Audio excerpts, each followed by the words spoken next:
じゃあ次は自分で作った手筒花火のレプリカにドラゴン花火を入れたやつ、手筒花火リアルなやつね、やっていこうと思ってます。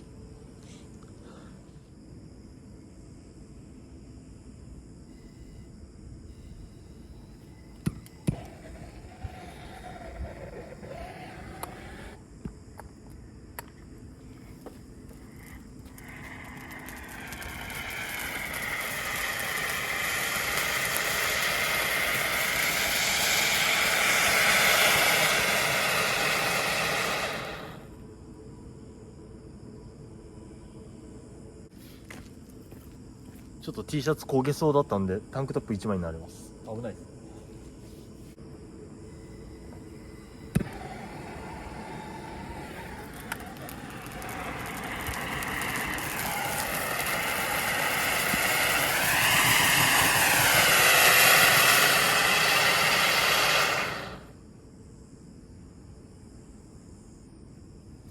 じゃあ次は両手手筒花火をやっていきたいと思います。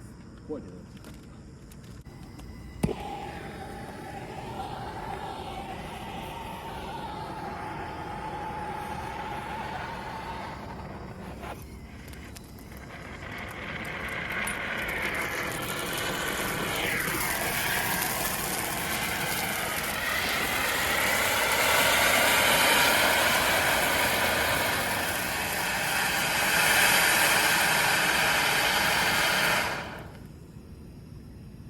よっしゃい、なんとか。危ない危な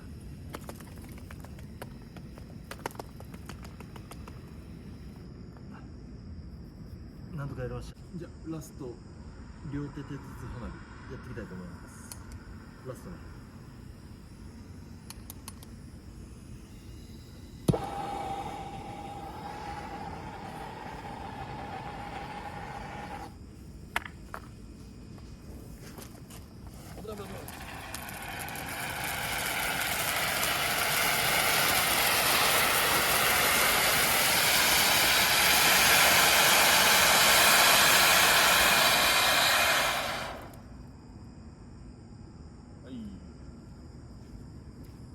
縄がしっかり見えなかったかもしれないですけど、どうでしたかね。